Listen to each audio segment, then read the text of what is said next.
This is Democracy Now!, democracynow.org, the War and Peace Report. I'm Amy Goodman with Juan Gonzalez. Pope Francis has used his first major written work to attack capitalism as a, quote, new tyranny, while urging global leaders to fight poverty and inequality in a document published Tuesday. Pope Francis denounced the, quote, idolatry of money and trickle-down economic policies, as well as consumerism and a financial system which he says rules rather than serves. The Pope urged politicians to guarantee all citizens, quote, dignified work, education, and health care. The Pope also criticized the media for how they cover economic issues. He wrote, quote, how can it be that it is not a news item when an elderly homeless person dies of exposure, but it is news when the stock market loses 2 points? In his 84-page document called The Joy of the Gospel, the Pope called for a more decentralized, less Vatican-focused church that puts the concerns of the poor and the marginalized at its center. However, the Pope rejected change in two other areas, the ordination of women to the priesthood and the Church's view on abortion. At a news conference, Bishop Rino Fisicelli read out part of the document. È necessario recuperare il rapporto interpersonale. It is essential that we recover interpersonal relationships to which we must accord a priority over the technology which seeks to govern relationships, as with a remote control, deciding where, when, and for how long to meet others on the basis of one's own preferences. As well as the more usual and more diffuse challenges, however, we must be alive to those which impinge more directly on our lives. The sense of daily uncertainty with evil consequences, the various forms of social disparity, the fetishism of money and the dictatorship of a faceless economy, the exasperation of consumption, and unbridled consumerism.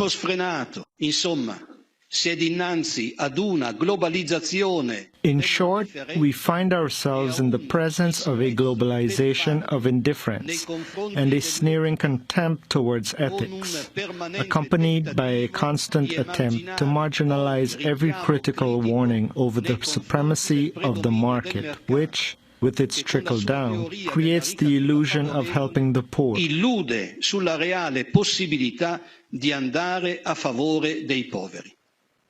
If the Church today appears still highly credible in many countries of the world, even where it is a minority, it is because of her works of charity and solidarity. That was Bishop Rino Fisicelli reading out part of Pope Francis' first papal pronouncement. Well, for more, we're joined now by two guests, both longtime dissidents within the Catholic Church in San Francisco, California. We're joined by Matthew Fox, author of over 24 books, most recently Letters to Pope Francis, Rebuilding a Church with Justice and Compassion, and Occupy Spirituality, a radical vision for a new generation.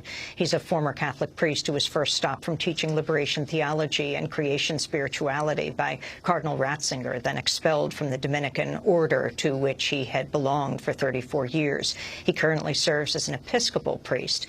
And via Democracy Now! Video stream, we're joined by Father Roy Bourgeois. 2012, the Vatican dismissed Bourgeois from the Maryknoll Fathers and Brothers, which he served for 45 years, over his support of women's ordination. Father Bourgeois is the founder of the School America's Watch, which just held its annual protest against what's now known as the Western Hemisphere Institute for Southern Cooperation at Fort Benning, Georgia. It used to be called the School of the Americas. The organization was also in Honduras monitoring the recent elections.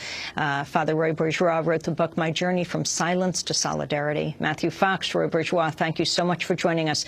I want to start with Matthew Fox.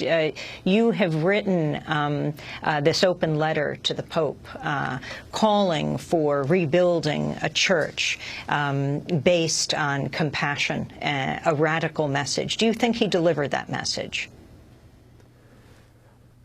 I think that he delivered a tremendous message yesterday with his document about justice in the world. I think it goes far beyond church reform. And I like that his perspective is not just about caring for the church, but going beyond and taking on the powerful forces of the economies that we are currently dealing with, that he's willing to really critique the economy with strong language and connecting it to the biblical tradition of justice and the prophetic work on behalf of the poor. As he says, a priority for the poor is the gospel itself. So I commend him for that. Obviously, within the church itself, he's still very weak when it comes to women issues.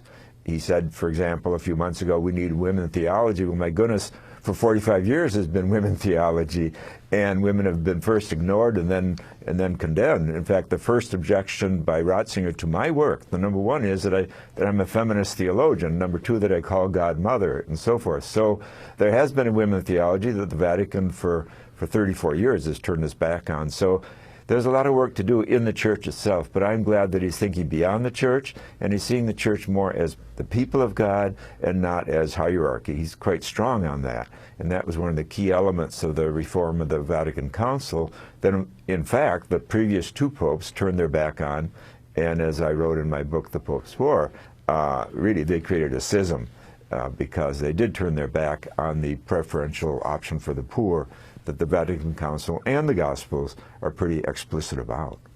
Father Roy Bourgeois, you spent many years as a priest in Latin America, and this Pope is from Latin America. Your sense of his pronouncements now, in terms of what the message will reverberate throughout Latin America, especially his call for greater decentralization of the Church. Yes. First, it's very admirable that Pope Francis is addressing the whole issue of laissez-faire capitalism and the suffering of the majority of the people of the countries of the world. But at the same time, I think it's important for Pope Francis to also address, as he refers to, the outcast that comes about through capitalism, the outcast in the Roman Catholic Church. And I'm referring to women who are not treated as equals, who are denied ordination. And also, of course, the cruel and most offensive of all teachings, that of homosexuality, the suffering that is caused to gays and lesbians, the LGBT community, that must be addressed. Also, very important, the Pope spent many years in Argentina before becoming Pope. He knows about the dirty war. He lived through that, 1976 through 83, where School of the Americas graduates did tremendous untold suffering and death there. We had our annual vigil just this past weekend. Some 4,000 people gathered from all over the country, students, veterans, lots of nuns and others, unionists, peacemakers. We came together to try and close the School of the Americas, now called WINSEC, that really has enforced a U.S. foreign policy in Latin America, and the issue that he's addressing, capitalism. This school has been all about protecting U.S. economic interests, exploiting cheap labor of these countries and their natural resources. Exploitation is what it's all about.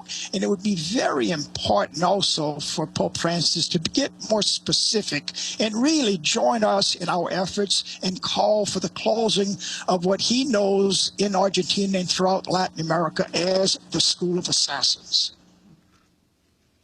I wanted to ask Matthew Fox about Pope Francis's position on women, on this issue of the ordination of women, not to mention issues of abortion, though he had recently issued another statement, though he rejected church's teachings against abortion, writing, quote, "This defense of unborn life is closely linked to the defense of each and every other human right. It involves the conviction that a human being is always sacred and inviolable in any situation at every stage of development. Human beings are ends in themselves and never a means of resolving other problems. Precisely because this involves the internal consistency of our message about the value of the human person, the Church cannot be expected to change her position on this question." But he did warn Catholics not to make these issues, well, how would you say he put it, the primary ones? That's right. He said that, you know, there's a certain addiction to the sexual moral issues in the Catholic Church, and certainly he's spot on with that observation. And he said you cannot wrap theology in a condom, which is pretty a vivid way for for a pope to speak about the exaggeration around sexual morality, which has become such a litmus test for some Catholics for the last 30 years. So again, I think he's trying to create some space there, certainly, and this is one reason I think that this particular pronouncement recently is essentially about the economic system of the world that are not working except for a few. And he is so strong about it that he says we've introduced a new idolatry, a new golden calf, and that we have to say no to it. He's speaking with that prophetic voice of saying no. He also links things nicely. For example, he says that all whatever is fragile, like the environment, is defenseless against the deified market, the deified market. So notice how he's linking the environment and its suffering and pain with the suffering pain of the poor people around the world. And of course it is linked. When you don't have decent soil and decent forests and air, this obviously affects one's health and survival, just as poverty itself does. So I think it's quite wise the way that he's bringing in issues far beyond sexual morality. And Matthew Fox, to get back to this whole issue of the centralization versus decentralization, obviously as a former Jesuit, he understands the important roles that the different monastic orders have had within the church, raising sometimes alternative or critical views. Your sense of how serious he is about trying to decentralize one of the most extremely centralized hierarchies in the world? Yes. There's no question he wants to do this. For example, in trying to reform the church, and remember, one of the first statements he made was that the church is in ruins. That's a quote. Now, that's also a quote from St. Francis, but that's strong language. I don't think he's naive. You know, in Argentina, where he comes from, 10% of Catholics are practicing. 10%. And it's like that in a lot of places in Europe and below that. So his first step was to appoint a crew of cardinals from around the world to investigate the curia, et cetera, and come up with ideas to reform the church. So I think that is one example of his effort to decentralize. I think also he should be commended for his sense of ecumenism. For 2 years in Argentina, as a bishop or cardinal, he sat down with a rabbi who was also a PhD in science, and they dialogued together and they created a book out of it. I think that's significant because obviously the Jewish people are a small minority in Argentina. He did not have to do this, but I think it shows a certain humility that he was learning from this man, learning from his Jewish faith, and learning from a scientist. And I think he's very sincere about what I would call deep ecumenism or interfaith. And I think that could pay dividends as well. In fact, one of the points I make in my book is I think if he and the Dalai Lama were to go around the world together and speak on each continent to these real moral issues of our time, such as poverty and an unjust economic system, such as the ecological crisis, such as gender justice, and he has work to do there in his own church for sure, and in his own mind. But as part of Francis's charism, he chose the name Francis. Francis had an incredible consciousness of gender justice. If you read his great poem, Sister Moon, Brother Sun, every sentence goes back and forth between the masculine and the feminine. It shows an amazing consciousness of gender justice way back in the 13th century. This Pope has to catch up to Francis in that regard, and I think it's possible he will, because as a Jesuit, he's willing to learn. And I think that he has this awareness that the church as we know it, and he's been very strong in this, has no future. The form in which we find it is not deep, and the young people have abandoned it for good reason. And yet I think he's calling on the real meaning of church as the people, like this young man who was just on previously in this program, real people standing up for justice and speaking truth to power. That's going on with the Occupy movement. And it could go on with an unleashing of spiritual energy for a revolution of values.